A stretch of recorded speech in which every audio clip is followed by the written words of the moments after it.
Bom dia a todos, sejam bem-vindos à disciplina de uso, manejo e conservação. E hoje nós vamos falar um pouco sobre uma palestra que eu vou fazer para as cooperativas hoje à tarde, que são lições advindas dos concursos de produtividade, né, brasileiros e fora do Brasil. Essa apresentação, então, é um webinar, né, da rede da técnica das cooperativas agrícolas, em especial a CCGL, e o programa Smart Cop, que é o programa, né, de digitalização da agricultura nas cooperativas. Então, eu sou o professor Telmo Amado, da Universidade Federal de Santa Maria. Na verdade, os concursos de alta produtividade, eles ocorrem em diferentes países. Os principais países agrícolas, eles realizam esses concursos de produtividade. Eu trouxe aqui alguns concursos que ocorrem em diferentes países. Esse aqui é o concurso de produtividade de milho nos Estados Unidos, como eu vou mostrar para vocês, é o concurso mais antigo que nós temos sobre produtividade. Esse aqui é o da Corteva, o nome é Colheita Farta. Esse aqui é o SESB, que já está na sua 14ª edição.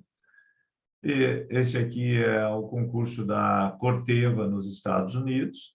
E esse aqui é um concurso de produtividade de milho e de soja no estado de Nova York. Então, quero mostrar para vocês com isso que realmente esses concursos eles são realizados no mundo inteiro, e o objetivo principal deles é estimular os agricultores a utilizar os insumos, os recursos de forma eficiente e atingir a máxima produtividade possível. Evidentemente que a gente não pode perder de vista, né, que o manejo do concurso ele deveria ser um manejo economicamente viável, que pudesse ser expandido para os demais talhões da propriedade e não simplesmente uma corrida desenfreada pela aplicação de insumos que podem depois, ainda mais hoje que nós vivemos um cenário de custos muito elevados dos insumos, né? A gente tem que ter, assim, focar muito na eficiência e não no uso em grande quantidade desses insumos. Mas falando um pouquinho sobre esse concurso mais antigo que existe, que é o Concurso Nacional de Produtividade nos Estados Unidos, ele foi fundado, o concurso, em 1957. Olha só, né?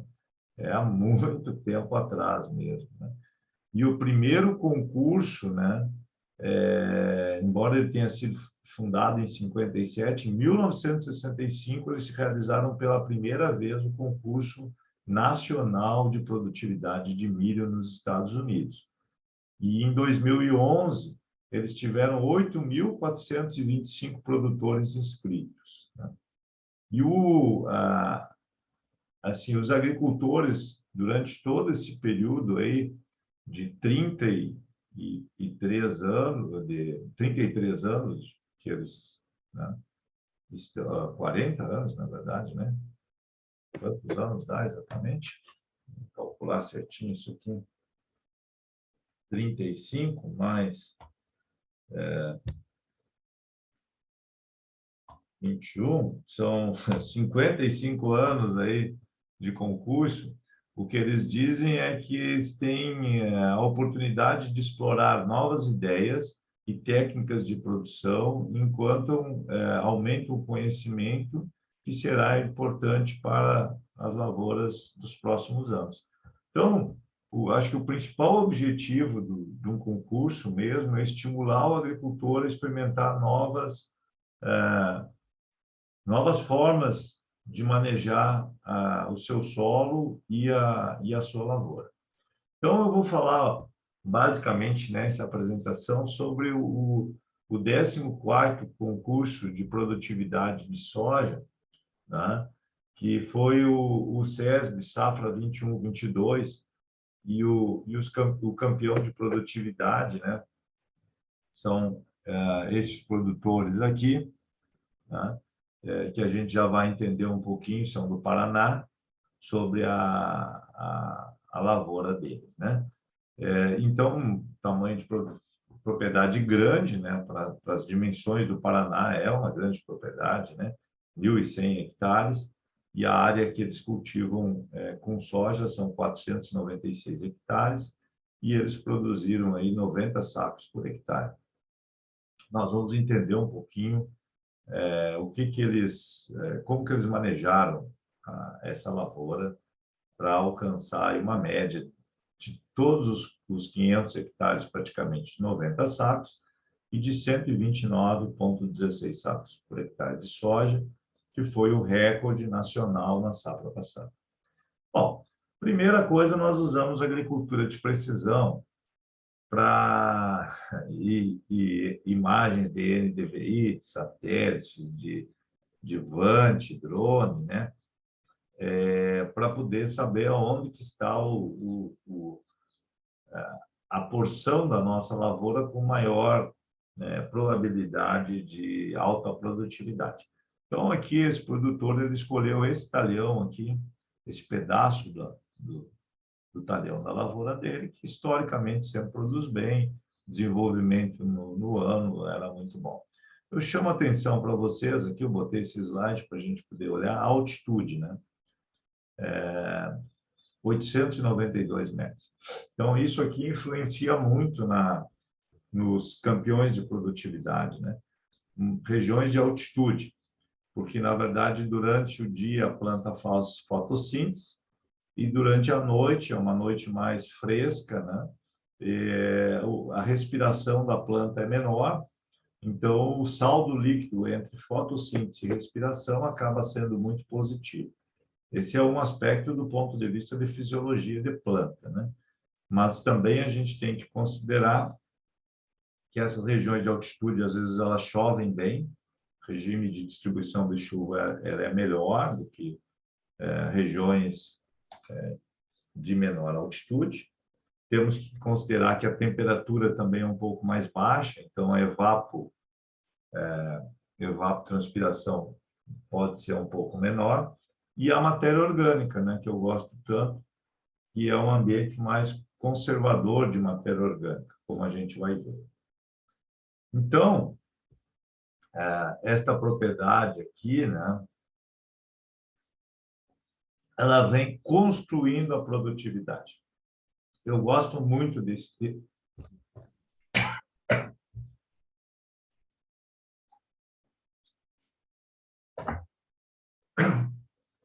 Desculpe.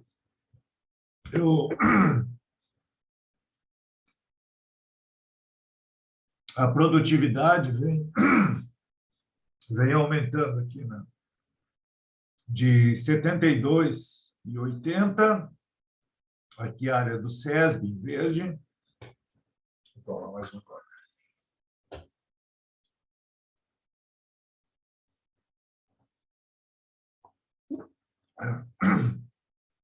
82 e 84, 86 e 108, bateu a barreira do 100,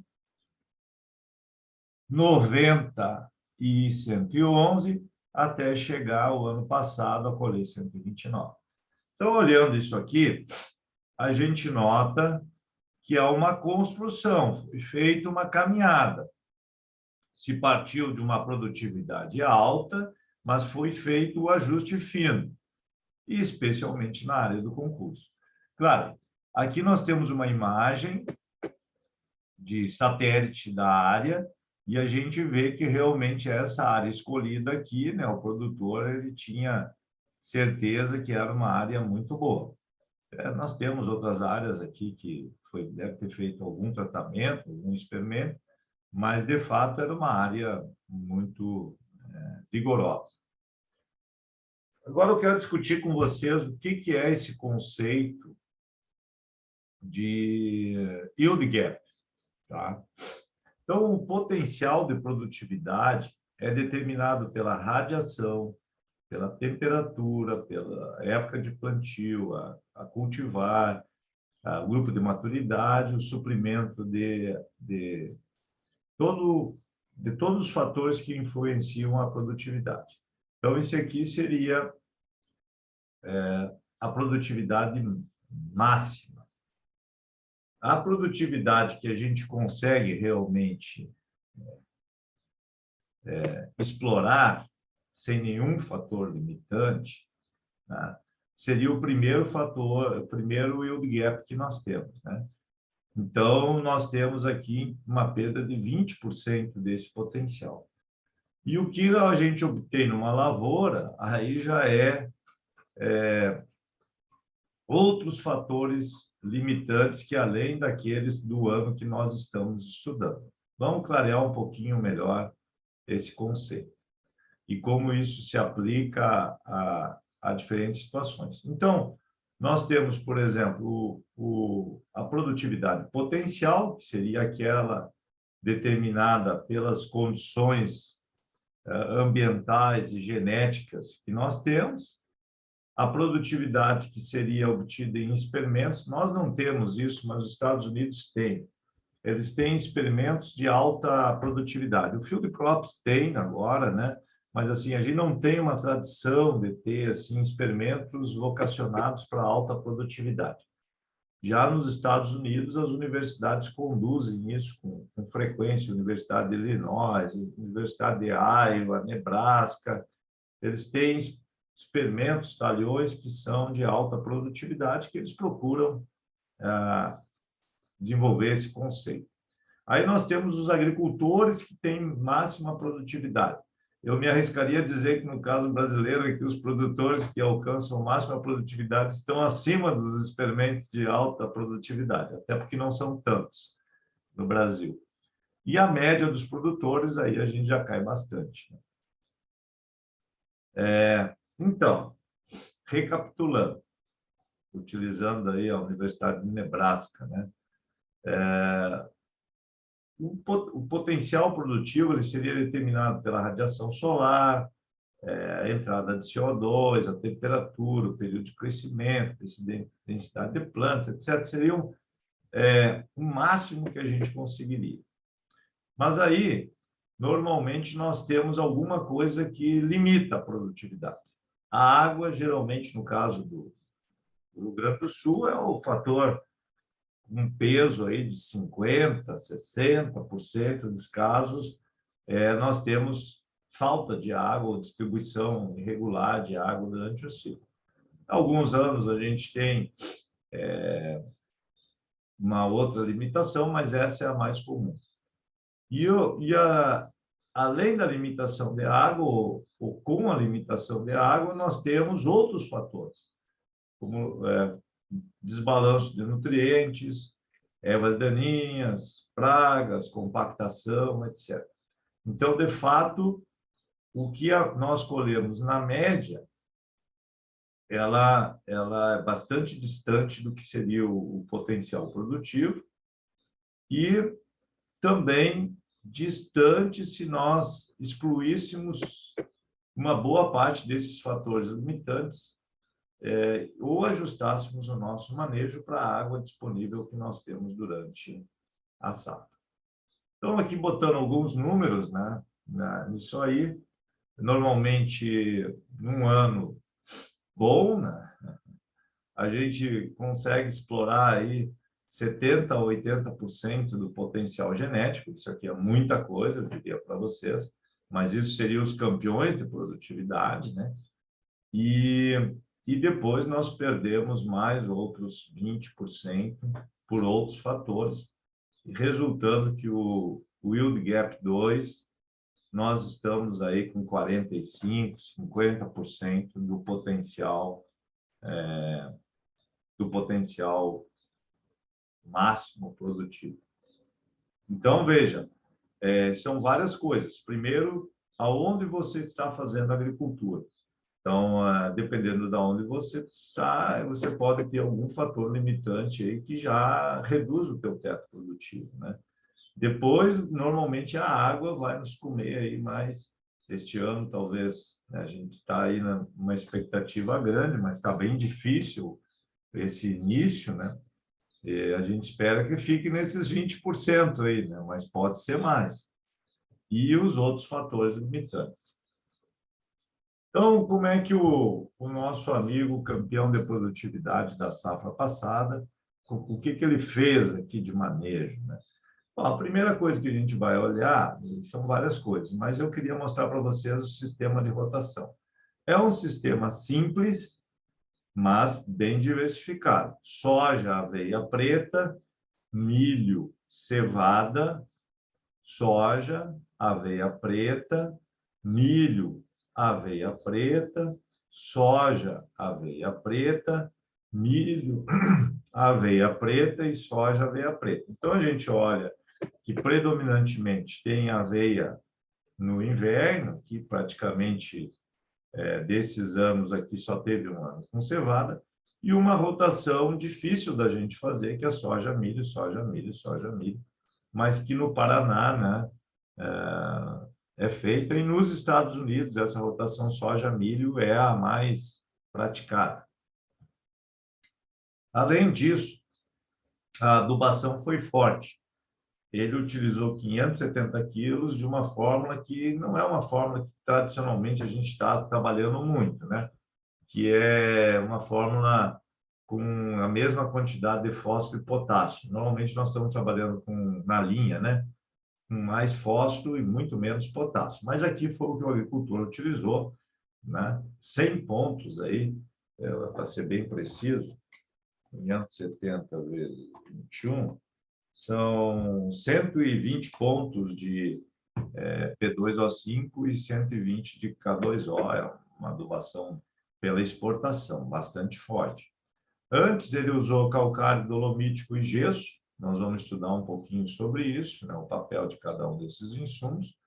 Depois ele trabalhou com outra questão que é acertar a relação cálcio e magnésio. Eu particularmente trabalho bastante com isso, eu sei que é polêmico o tema, tem colegas que acham que não é importante a relação cálcio e magnésio, o que é importante é os teores mínimos ou os teores críticos serem atingidos, mas eu trabalho particularmente com essa relação da relação cálcio-magnésio, e isso clarificou.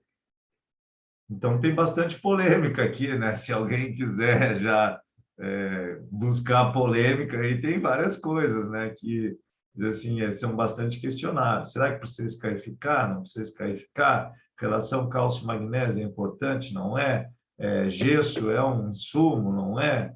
Bom, isso aí daria um semestre inteiro. Mas eu quero associar com os resultados da própria CCGL, né? Da rede de cooperativas. Eles têm um experimento de longa duração que se chama o Ensaião. Ele foi iniciado em 1985 e o objetivo era comparar o plantio direto com o convencional em 3 sistemas de rotação. Eu vou aqui explorar o sistema de rotação. O sistema R0 é sucessão de culturas, trigo, soja, trigo, soja, trigo, soja. Sistema R1 é uma rotação de inverno, sempre soja no verão, mas um inverno tem aveia, no outro tem trigo. E o sistema R2 é um sistema que tem rotação soja-milho, rotação de verão e rotação de inverno.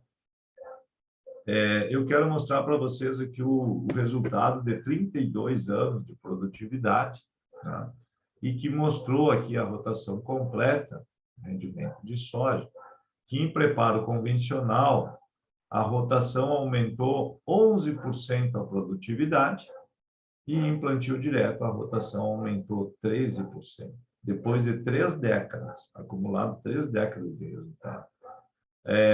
O plantio direto, de um modo geral, produziu um pouco acima do convencional, independente do sistema de rotação utilizado. Nem todos os experimentos mostram isso, sabe? Mas esse é o experimento da CCGL com 32, né, que quando eles fizeram o acumulado de 32 anos de resultados. Para mim, particularmente, que trabalho com plantio direto, fiquei bem feliz com o plantio direto produzindo mais que o convencional e, especialmente, mais feliz ainda quando se usa a rotação, que a gente potencializa o sistema plantio direto. Evidentemente que o efeito da rotação ele não é igual em todas as culturas. A cultura do trigo é a mais responsiva à rotação de culturas. Eu diria para vocês que a segunda cultura que mais responde seria o milho e a terceira a soja. Mas, se você me perguntar assim, professor, 13% de aumento de produtividade é importante? Eu diria, é muito importante, porque nós estamos falando de uma média aí, né, de 32 anos. Outra questão interessante que apareceu nesses experimentos de longa duração é aquela questão que o produtor relatou lá. Ele disse, olha, eu estou construindo a produtividade. E é assim mesmo, né? Aqui nos primeiros 8 anos de experimento, as melhores práticas, elas resultaram em um incremento de 7%. No segundo período, que foi dos 9 aos 21 anos, o incremento de produtividade já pulou para 14%. E no período de 22 a 32 anos, pulou para 26%. O que quer dizer isso?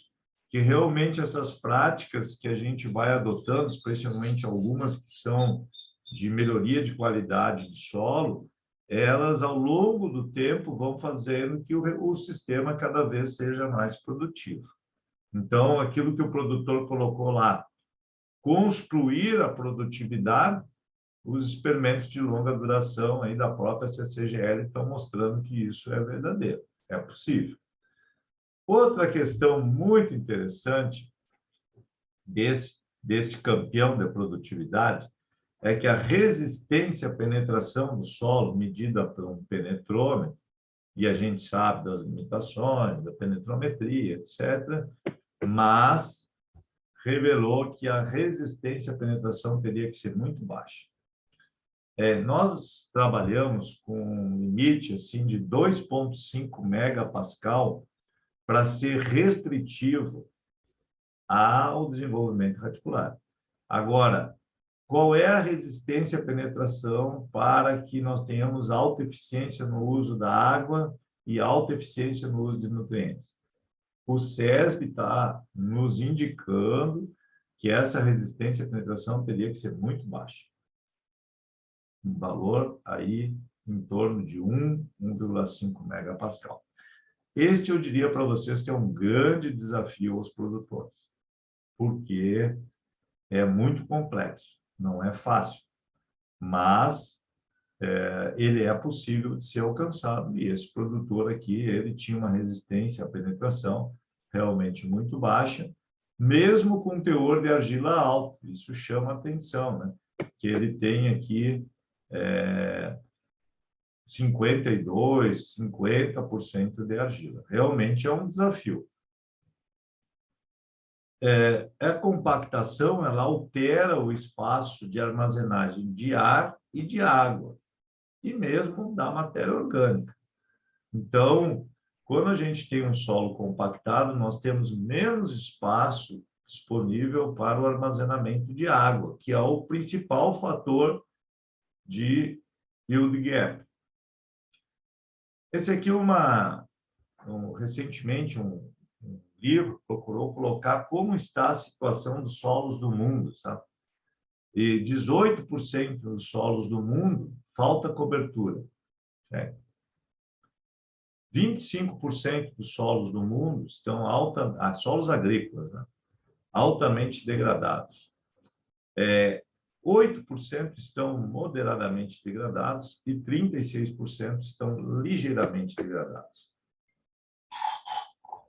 E apenas 10% dos solos do mundo estão melhorando. Então, quando a gente pega isso, é igual você me perguntar, tá, professor, e no Brasil, e no Rio Grande do Sul, e no Centro-Oeste, como é que está a situação?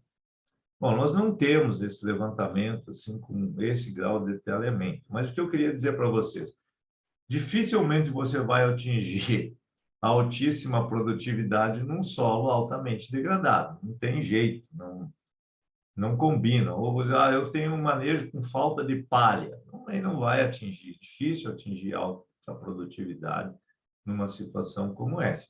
Então, os candidatos a serem campeões de produtividade são aqueles que estão ou melhorando o seu solo ou estão conseguindo, pelo menos, não degradá-lo.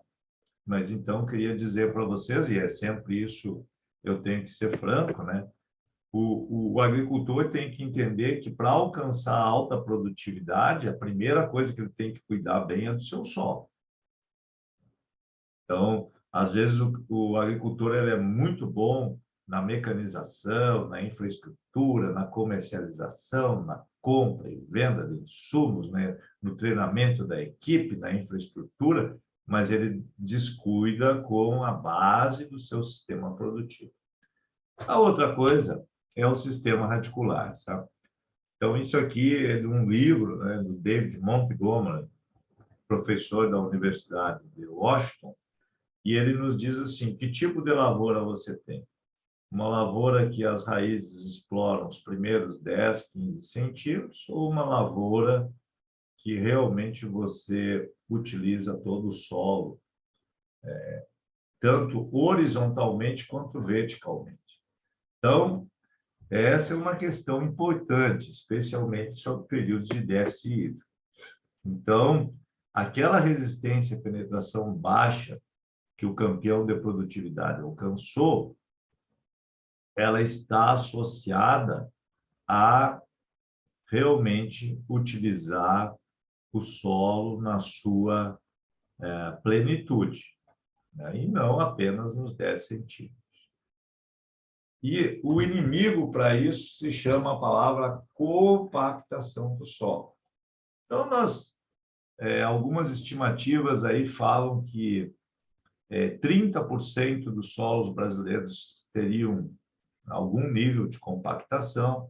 No Paraná, alguns estudos mostram que 45% a 50% dos solos do Paraná teriam compactação.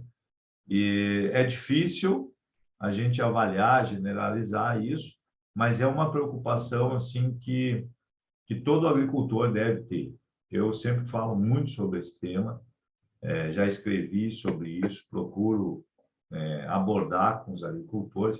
Eu diria assim, é difícil muitas vezes o agricultor saber se a área dele está compactada e é difícil também como reverter esse processo. Não é um processo simples. Mas, no caso da soja, do feijão, uma resistência à penetração, esse aqui é do nosso amigo João Dantas, uma resistência à penetração aí de 5 megapascal, que seria altíssima, né, lá em São Paulo, provocou essa deformação no sistema radicular. Então, a compactação altera o volume de raízes, a arquitetura das raízes, então, modifica a arquitetura, a profundidade de desenvolvimento do sistema radicular, provoca um engrossamento das raízes, aumenta o gasto energético, altera a relação parte aérea-raízes, incrementa a suscetibilidade ao estresse biótico e abiótico e faz com que os recursos naturais não sejam utilizados de forma eficiente. Recursos naturais e nutrientes. Nós estamos vivendo um aumento aí, altíssimo dos fertilizantes, né? O pessoal está acompanhando aí o potássio, né?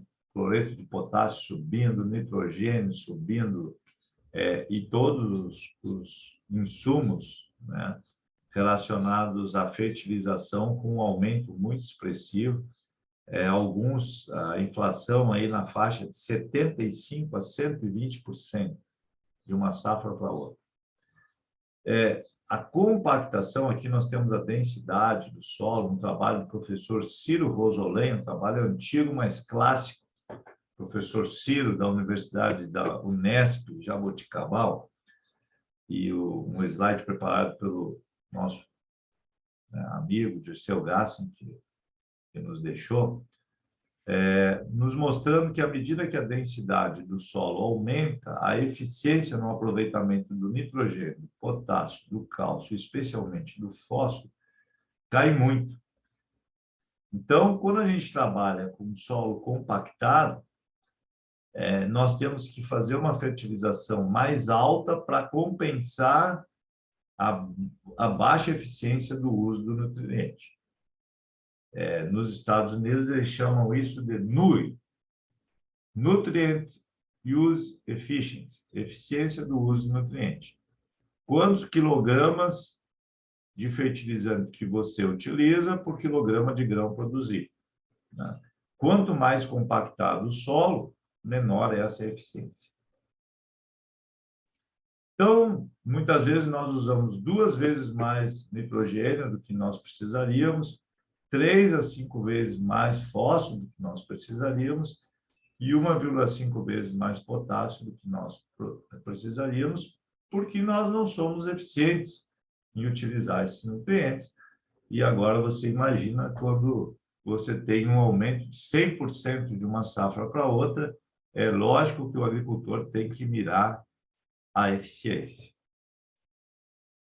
Outra questão da compactação, falando com água, é que a compactação ela altera a partição da precipitação. Então, esse aqui é um solo do Paraguai, e você veja que, embora ele tenha aí 5 metros de profundidade, a água não está infiltrando. A capacidade de armazenagem de água desse solo seria altíssima, mas devido à compactação, a taxa de infiltração é muito lenta e a água da chuva está sendo retirada da propriedade.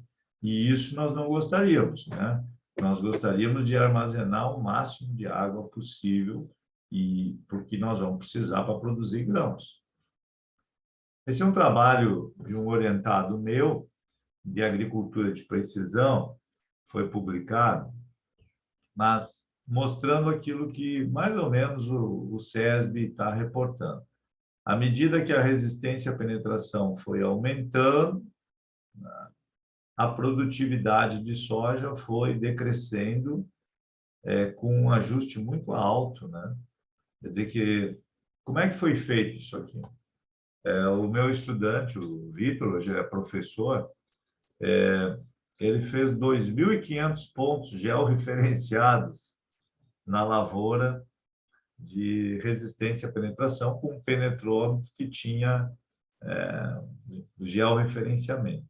E depois nós cruzamos esse mapa de resistência à penetração com um mapa de produtividade. Fizemos isso em 24 horas, essa leitura de resistência à penetração, para procurar pegar a mesma condição de umidade. E o que a gente obteve? Que as máximas produtividades foram obtidas com resistência à penetração, realmente, aí, entre 1 e 1,5 megapascal, né? Claro que o decréscimo maior ocorreu a partir dos 2,5 a 3 megapascal, e a perda de produtividade chegou a 12 sacos de soja quando você tem uma compactação extrema. E a outra questão da compactação é que ela afeta toda a biologia, né?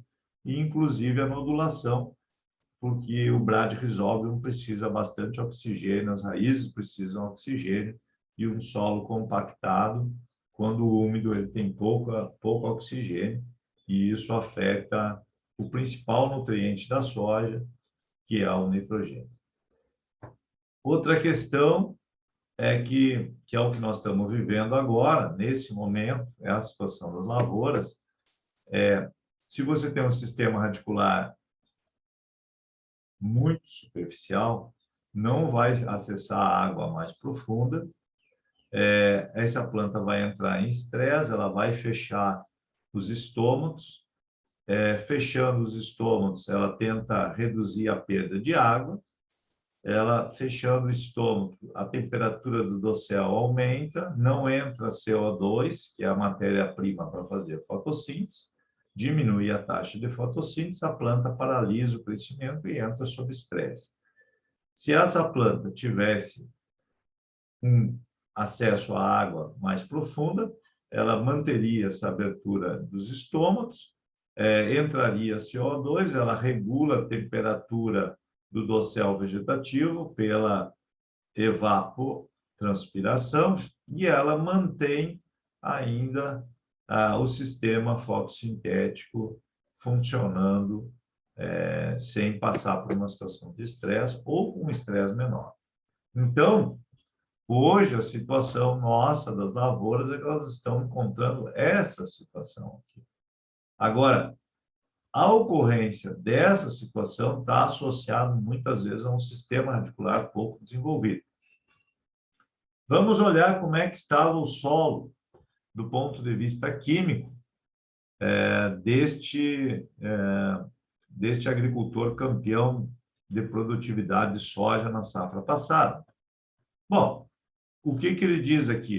Crescimento radicular sem impedimento químico. Nós já vimos que não tinha impedimento físico. Resistência à penetração era muito baixa. E também não tinha impedimento químico, porque veja que a distribuição de cálcio aqui, feita até 2 metros de profundidade, ele tinha cálcio à vontade aí, né, até 80 centímetros de profundidade. Não tinha alumínio. A relação cálcio e magnésio estava equilibrada na faixa de 3:1. Enxofre. E então a maior parte dos nutrientes estava bem equilibrado, tudo no ideal, com exceção de algum micronutriente aí que poderia estar um pouco abaixo, mas em profundidade ele construiu um perfil favorável ao enraizamento. Esse perfil favorável ao enraizamento, então, ele é principalmente composto por um teor de cálcio, uma saturação de cálcio importante, por um equilíbrio da relação cálcio-magnésio, pela ausência de alumínio, pela presença de fósforo, que depois eu vou falar, e de enxofre e boro. Certo? Saturação de bases aqui na faixa de 70%, e mesmo em profundidade, ainda uma saturação de bases importante, aí, acima de 45%, 50%, aqui era 50%, né? Isso é importante também. Vou mostrar um pouco dos nossos experimentos aí, com saturação de alumínio, né? Saturação de alumínio na camada de 25 a 40. Então, a gente notou que à medida que a saturação de alumínio aumenta, a produtividade cai. Mas nós estamos falando em altas produtividades, né? Então, o que eu queria dizer para vocês muitas vezes as recomendações falam que pode tolerar até 20% de alumínio, 30% de alumínio na camada profunda. Bom, depende do material genético. Esse material genético aqui, que era de potencial produtivo alto, ele não tolerava mais do que 8% de alumínio numa camada profunda. Então, aquele resultado do produtor que era 0, realmente ele está maximizando. Por que isso? Pelo sistema radicular. E, por outro lado, nós também notamos que, à medida que a saturação de cálcio na camada de 25 a 40, ela aumentou de 18 para 28, para 30% de saturação de cálcio na camada profunda, nós tivemos um aumento linear de produtividade com um R muito expressivo. Então, eu diria para vocês assim, é muito importante aquilo que o agricultor conseguiu construir. Né? Ele conseguiu aumentar o cálcio no perfil, e isso realmente é um fator que estimula o sistema radicular, e estimulando o sistema radicular, aquele processo de estresse é muito menor. Então, o aprofundamento do sistema radicular, ele visa especialmente acessar a água mais armazenado em camadas mais profundas, que, se houver impedimento químico ou físico, não vai ocorrer. Bom, agora eu vou mostrar um pouquinho aqui do trabalho do Henry Sacco e do Dantas, né? São dois amigos nossos aí, que são consultores no Cerrado. Eu tive a oportunidade recentemente de participar da banca de mestrado do Henry, e veja o seguinte, solo corrigido a 20 centímetros. Esse aqui seria uma vista aérea de como estaria a soja com 20 centímetros. Solo corrigido a 50 centímetros. Então, seria isso aqui. Solo corrigido a 1 metro. A situação é essa. Solo corrigido a 2 metros. Então, se a gente voltar ao perfil do agricultor, o solo dele estava corrigido aqui, a 1 metro de perfil, né? Claro, se você tem o seu solo tem um perfil que permite. O argissolo já não seria bem essa situação, porque às vezes você tem um fator limitante que é a argila, tá? No horizonte B textural. Mas, para latossolos, isso aqui funciona muito bem. Agora eu quero mostrar para vocês, isso aqui é uma foto de 3 dias atrás, 2 dias, o produtor Guilherme, esse produtor aqui, foi meu aluno aqui na agronomia, e hoje ele é produtor lá no Alegrete. E aqui está a situação da lavoura dele, né? E nós estávamos acompanhando, né, como é que estava um solo com de 65%, 70% até 90% de areia. Então, solo muito arenoso.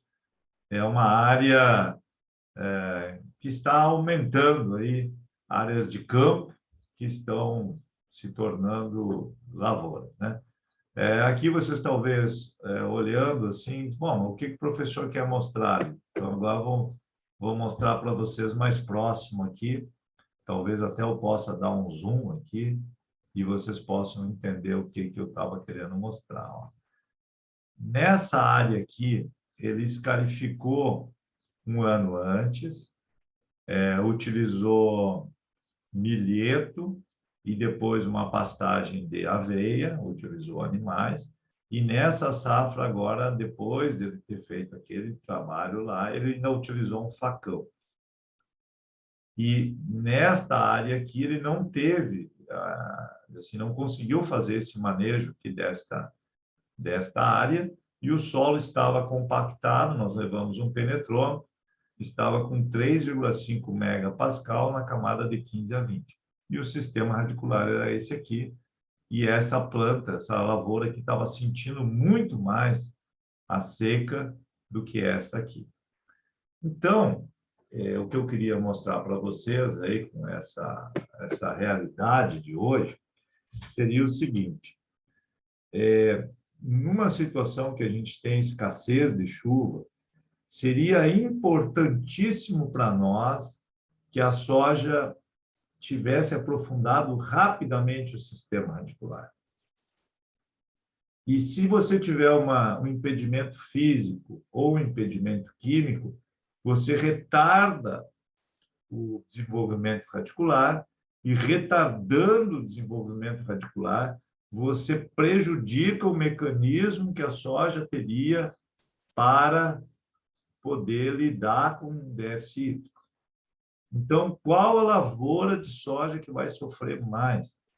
É exatamente aquela que não conseguiu investir em raízes nesse período. Então, muitas vezes as pessoas não entendem. Dizem assim, mas por que você vai trabalhar com saturação de cálcio na camada de 20 centímetros? Por que você vai diminuir a resistência à penetração? Porque exatamente o que eu quero fazer é o seguinte, na fase inicial eu preciso estimular a planta ou não desestimular a planta a aprofundar o sistema radicular, porque eu não sei o que vai vir para frente. Se vier um déficit hídrico, essa planta está totalmente à mercê deste déficit hídrico. E a outra coisa interessante, né, é o que eu queria chamar, nessa área com 800 metros de altitude, é o teor de matéria orgânica. Olha só o teor de matéria orgânica que esse agricultor tem aqui. Ele tem um teor de matéria orgânica aí acima de 5 até 40 centímetros. Então, essas áreas de altitude, elas conservam muito matéria orgânica, além da argila, e isso aí é muito bom, né? Se não tiver compactação e tiver matéria orgânica, puxa vida, né? E mais qualidade química do solo, a gente está num caminho muito positivo. Então, na minha leitura desses dados, esse teor de matéria orgânica aqui é uma conquista muito importante desse produtor. Mas como é que eu consigo isso, professor? Bom, aí é um plantio direto que nós vamos estudar, é o que eu vou trabalhar com vocês.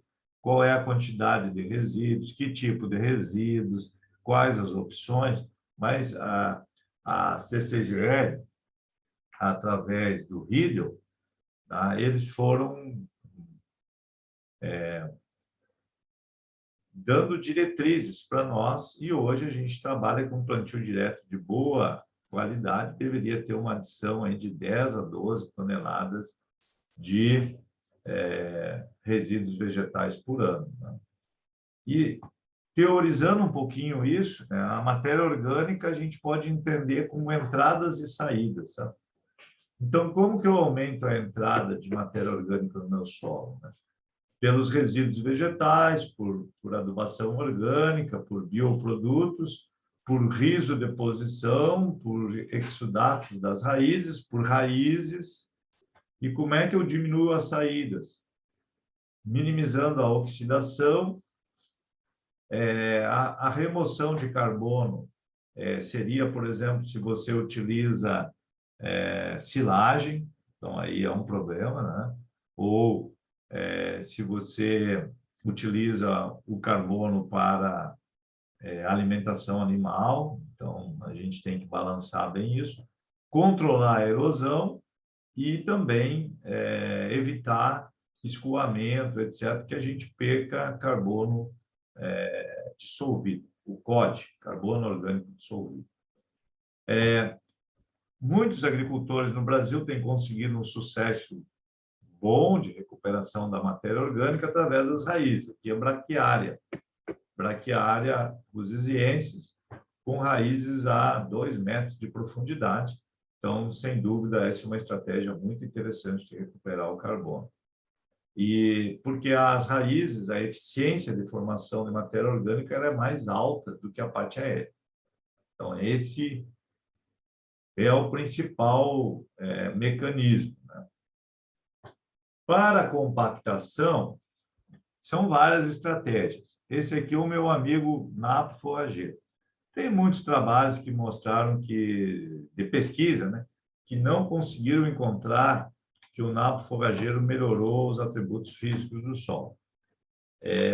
Como eu disse para vocês, né, eu posso estar errado, posso estar certo. Eu acredito que o napo forrageiro é uma opção importantíssima para melhorar a condição física do solo.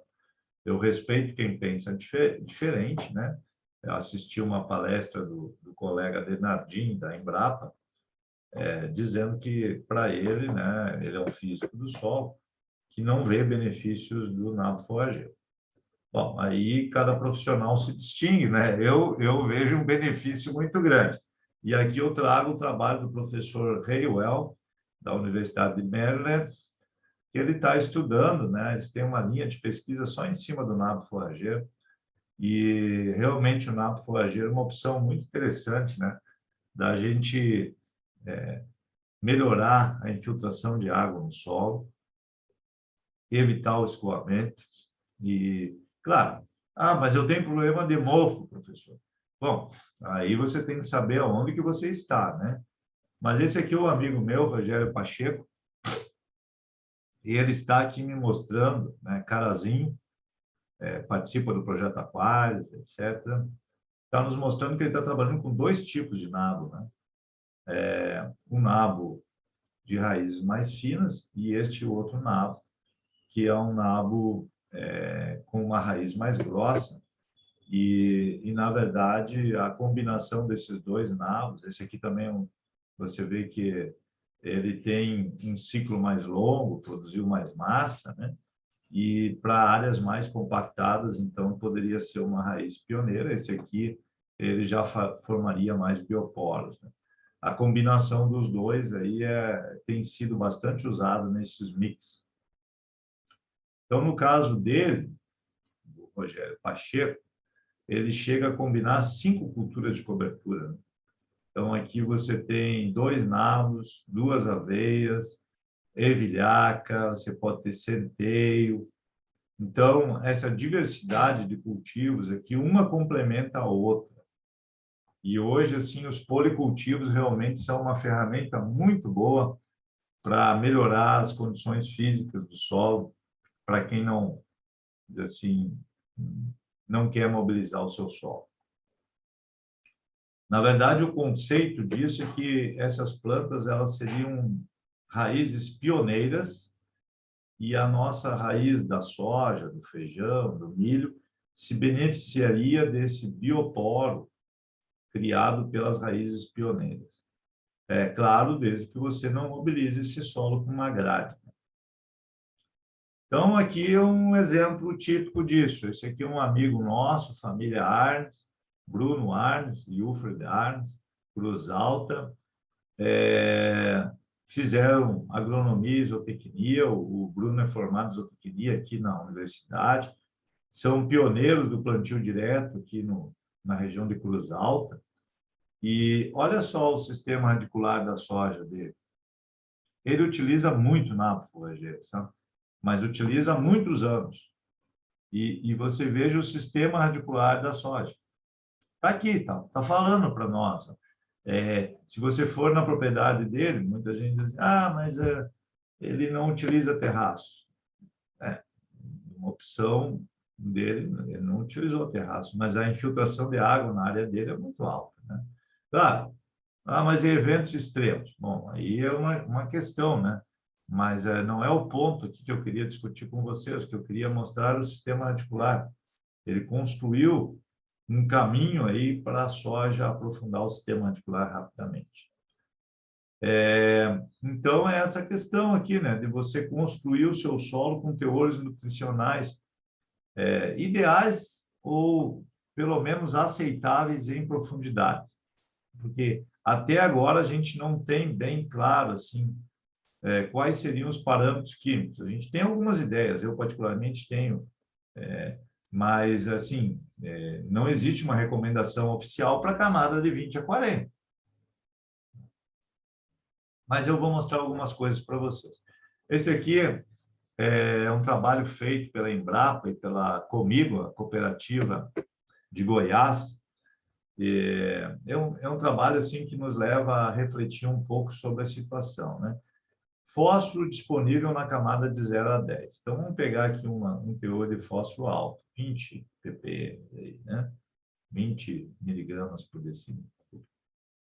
E na camada de 10 a 20, 6. O que aconteceu com a produtividade de soja?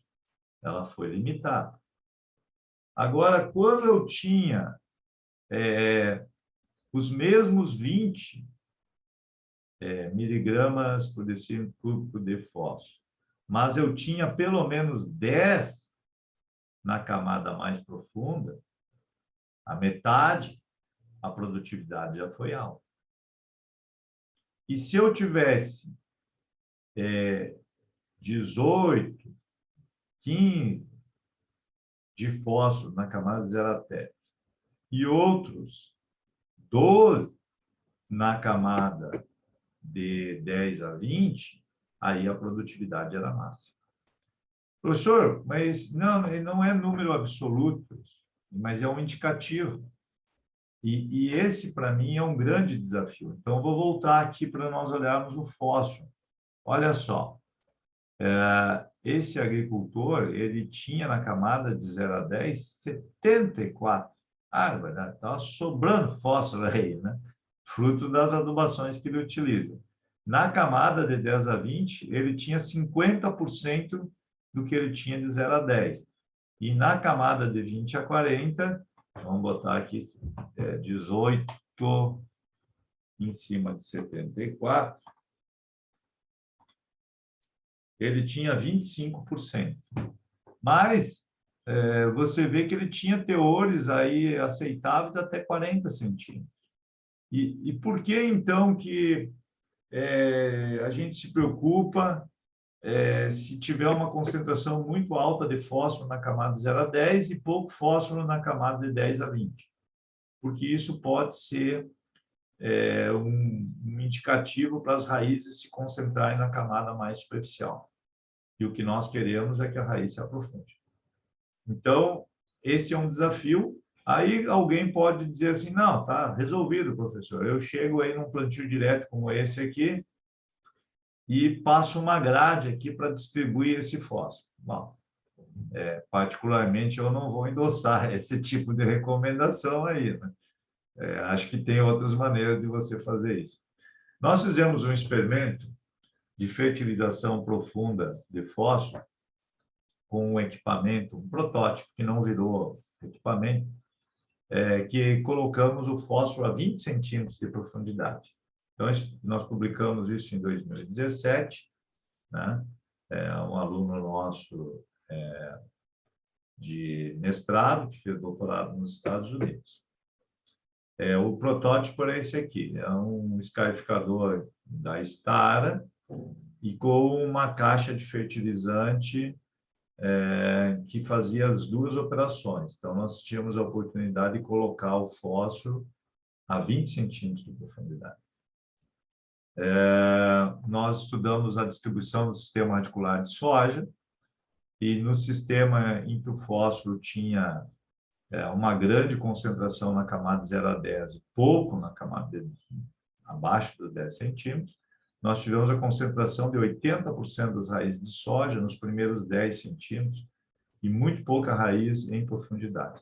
Além do que o volume total de raízes foi menor também. Quando nós tivemos o fósforo profundo, nós tivemos uma menor participação das raízes na camada superficial, mas um grande aumento, um aumento de 3 vezes das raízes em profundidade. Sob condições de chuva abundante, não houve diferença na produtividade desses dois sistemas radiculares. Quer dizer que esse sistema aqui, se chover muito bem, acabou não perdendo muita produtividade. Mas, sob condições de estresse hídrico, aí esse sistema aqui perdeu até 30% da sua produtividade. Então, o que eu queria dizer para vocês é que eu acredito muito na fertilização equilibrada e aquele agricultor ali, ele equilibrou muito bem. A gente pode fazer isso para uma análise foliar, isso para uma análise de DRIS, né? E a gente vê aqui uma lavoura que eu tive a oportunidade de trabalhar junto com o produtor, buscando uma nutrição equilibrada. Faltou um pouquinho de nitrogênio, mas o restante dos nutrientes aí a gente conseguiu fazer um equilíbrio nutricional muito interessante, né? Eu gostaria de trazer essa lavoura aqui para o centro, né? Mas você veja que é possível você atingir uma nutrição bastante equilibrada aí, se o agricultor for persistente. Depois de fazer isso, uma coisa muito difícil esse ano é distribuir bem as plantas. Então, precisamos distribuir muito bem as plantas na nossa lavoura. Este ano está sendo bem complexo isso aqui, por uma série de razões. Nós gostaríamos de ter uma emergência uniforme e uma distribuição uniforme. Para isso, nós temos que ter distribuição horizontal e vertical, de profundidade. E isso aí não é fácil. Tem muitos trabalhos mostrando aí que o quanto o erro de distribuição de plantas, né, nos preocupa, né? Este ano nós temos muitas falhas nas nossas lavouras. Essa aqui é a primeira coisa que o agricultor se preocupa e realmente tem que se preocupar, porque esse volume de solo aqui pouco vai ser utilizado, né? Então, uma área que a gente não vai estar utilizando. Outra coisa é uma área para crescer isso, né? Então, assim, nós estamos perdendo os nossos recursos naturais por falta de plantas.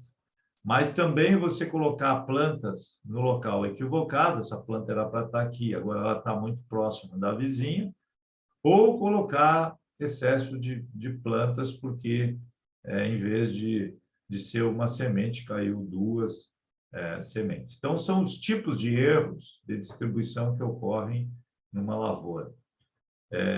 Agora, qual o impacto disso, né? Nós fizemos vários trabalhos aí, outros tantos, né? O pessoal diz que o erro médio para milho de DCV no Brasil fica de 40 a 50, para soja acima disso, né? E a alta produtividade seria obtida quando a gente consegue reduzir esse erro aí de distribuição, no caso da soja, abaixo de 30%, no milho, abaixo de 20%.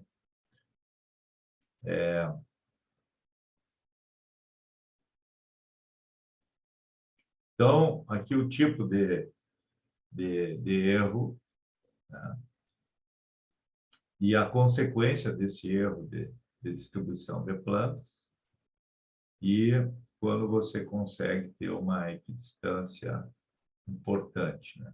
Trabalho conduzido pelo Thiago Horby, mostrando isso aqui é a mesma nutrição, mesma precipitação, só erro de distribuição de planta. Então, nós chegamos a ajustar aí, né? E aí você vê que as máximas produtividades são obtidas com erro de distribuição de plantas baixo, abaixo de 20%. Então, isso é importante. E aí publicamos, né, vários artigos nessa linha. Esse aqui é um trabalho do Hari, que aí já é outra questão. Depois que você distribui bem as plantas na sua lavoura, a questão passa a ser qual população você vai trabalhar, né? De acordo com o ambiente que você tem. Então, fizemos vários trabalhos nessa linha. Esse aqui é o trabalho do Hari, que mostrou, né, que você pode ter aí até 8 ambientes produtivos numa lavoura, e que isso vai requerer ajuste da população e ajuste do nitrogênio pelo potencial produtivo.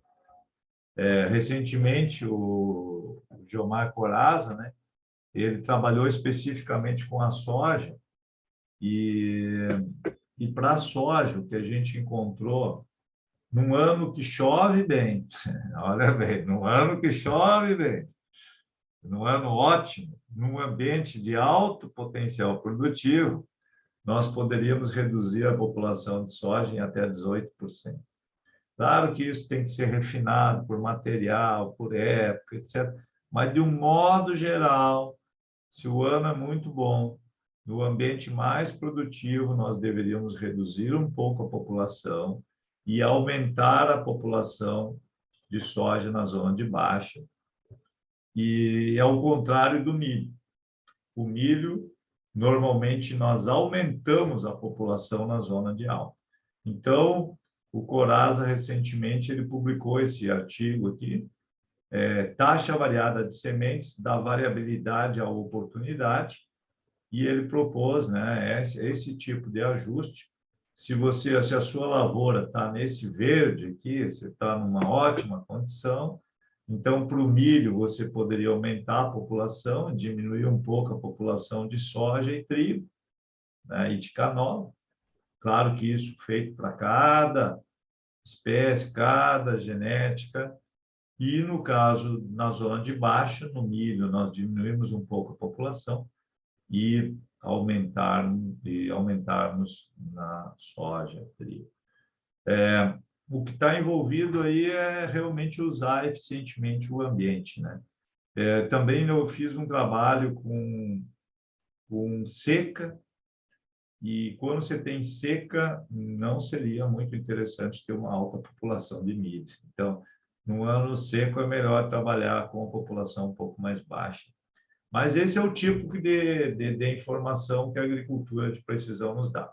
Vamos ver como é que o campeão trabalhou. Bom, ele cuidou muito dessa questão da distribuição de plantas, né? Então, ele trabalhou com uma velocidade operacional de 5 km por hora, ele usou um distribuidor pneumático e ele conseguiu, né, reduzir as falhas para menos de 10% e as plantas para duplas para 6,7. Então, se eu comparar com aquele resultado que eu mostrei para vocês, ele ficou com um erro de distribuição de falhas e duplas abaixo de 20%. E isso aqui eu digo para vocês, em soja é quase uma arte, viu? Não é fácil alcançar isso, mas ele conseguiu, né? E depois, aí olhando os componentes de produtividade, né? Eu chamo atenção especialmente para o peso de grãos, né? Que ele conseguiu um valor bastante alto, né? Além de um número muito importante de vagens com 3 grãos, né? E isso aqui ajuda a entender que a planta ela foi muito eficiente nesse ambiente aí. E aí, o que que o consultor do agricultor falou, né? O que fez a diferença? O material genético de alto potencial, planta cobertura do solo, palhada, eles fazem adubação de sistema, perfil do solo químico, físico e biológico, além do básico, eu diria, muito bem feito. Então, se você quer alcançar alta produtividade, você vai ter que combinar genética, ambiente, clima, solo e o manejo. Isso aí é GEM, Genetic Environment and Management. Então, esse é o grande desafio. Agora, no Rio Grande do Sul, aqui eu peguei a Juricaba, família Friedrich, Marcos Friedrich, a distribuição de chuva dele registrado por ele na propriedade. Tem muitos agricultores que tomam nota, né? Isso é muito interessante. Então, o pai já fazia isso, aí o filho faz, etc. É o caso dessa família aqui, amigos nossos, né? De Ajuricaba. Olha só a distribuição de chuva na propriedade dele. Então, é complicado, não é brincadeira. Você tem anos que você tem uma precipitação muito alta e anos com precipitação muito baixa. Então, a média, pouca coisa nos diz. A média, realmente, pouca coisa nos diz. Na verdade, nós temos que ter um sistema produtivo que seja adaptado para condições de precipitação muito alta, que vai dar erosão, que vai ser difícil de semear, que vai faltar oxigênio, que a compactação vai ser terrível, e temos que ser resilientes naqueles anos que são muito difíceis, porque a precipitação e a distribuição são muito regulares. Oxalá, né, não seja esse o ano para a gente ver isso. Mas a CCGL fez um trabalho junto a cooperativas, junto a produtores. Eu gosto muito de trabalho feito com produtores. Então, o plantio direto de alta qualidade na safra passada, 19/20, a produtividade média foi de 48,8 sacos. E a produtividade média do plantio direto de baixa qualidade foi 35. A diferença são 13 sacos. Então, se você colocar 13 em 35, nós estamos falando em 37% de diferença. 37% de diferença pelo manejo de alta qualidade. Então, o que eu quero mostrar com esse trabalho aqui dos nossos amigos, são acompanhamento de propriedades, que num ano de estresse, essa diferença aqui ela é muito grande, né? Então, isso aí é fundamental. Finalmente, eu queria falar um pouquinho da parte biológica, dos insumos biológicos, né? Realmente isso é muito importante, né? E nesse contexto eu poderia falar muita coisa para você sobre isso, mas a ideia é, no entorno da rizosfera da nossa planta, é aproximar os good guys, os bons rapazes, aí os que vão contribuir com a produtividade, e afastar os bad guys aí, né?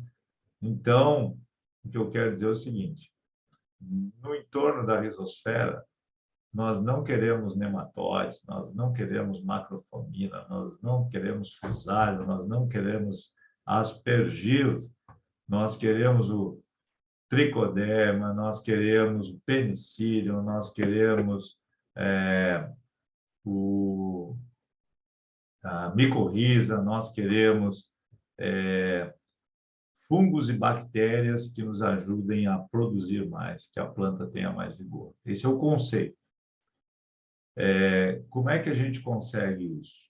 Esse aqui, cada tipo de cultura de cobertura, ela resulta numa biota específica. Então, esse é um trabalho feito pelo ISTA que nos ilustra isso, né?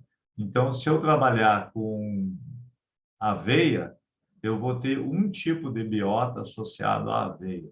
Se eu trabalhar com trigo, a biota associada ao trigo já é diferente. Se eu trabalhar com trevo, é completamente diferente.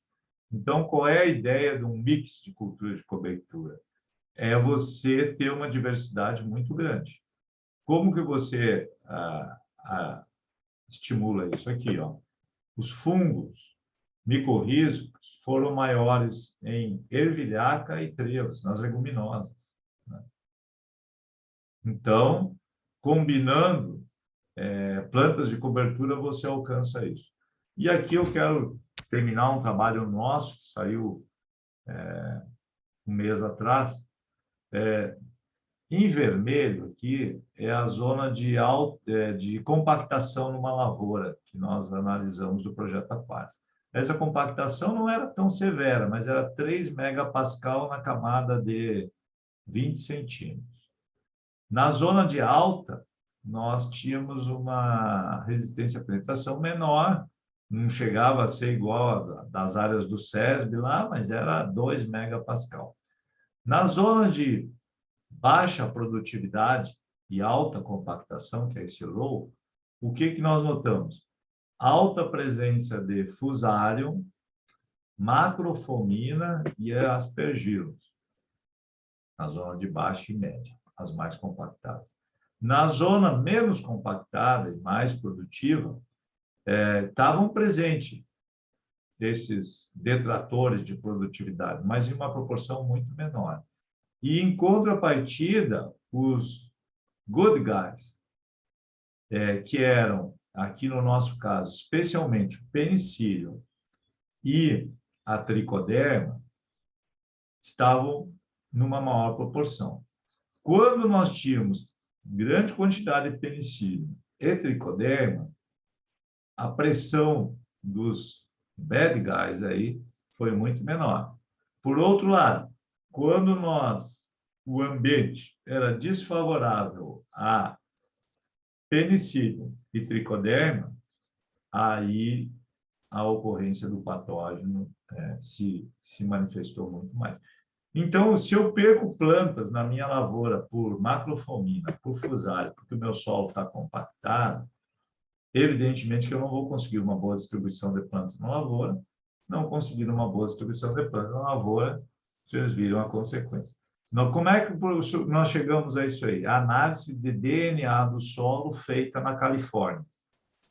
Então, esse foi um trabalho recente que a gente publicou e que eu acho que ilustra por que a biologia é muito importante, porque às vezes você tem tudo certo, mas o teu ambiente está compactado e você tem lá perto das raízes patógeno. Por exemplo, no Brasil Central, o problema grande é nematóides.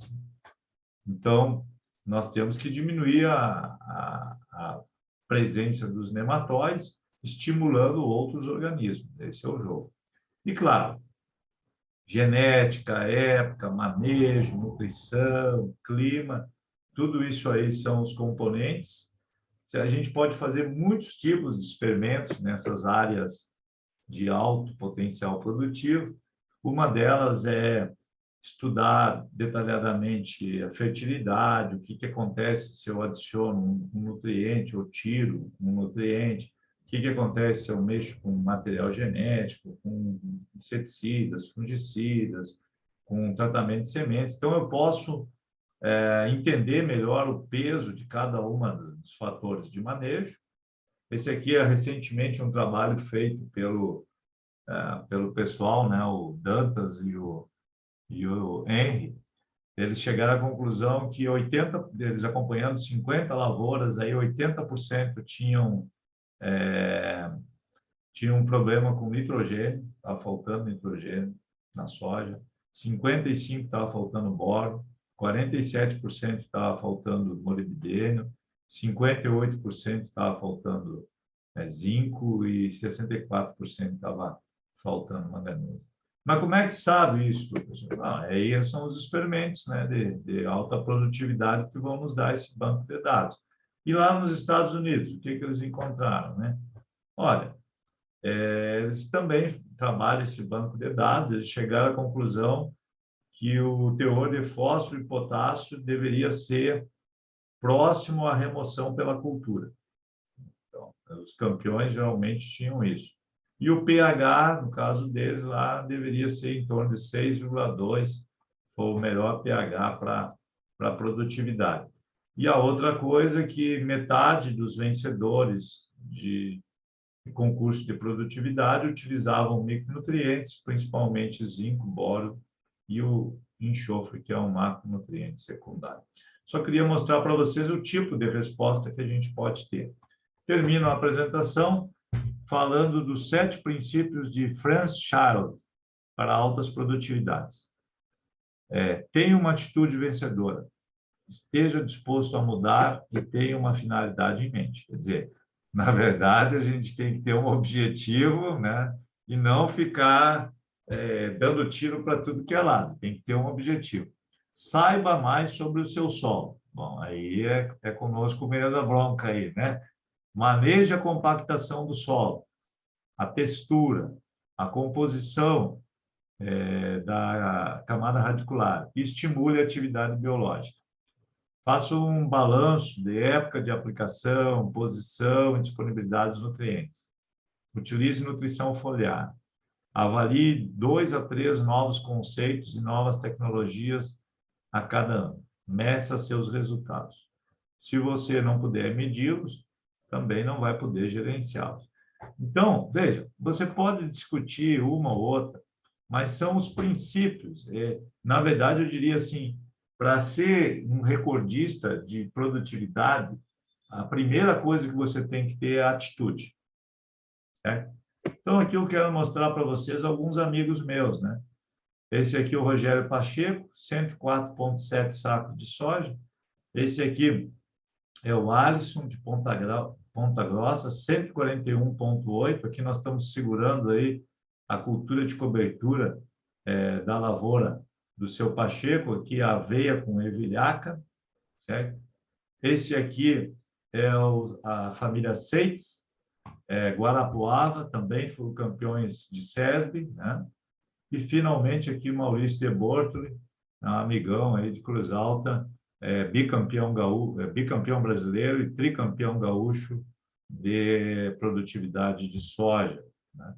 Então, acompanhar esse pessoal aí é fundamental para que a gente possa entender esse desafio de alta produtividade.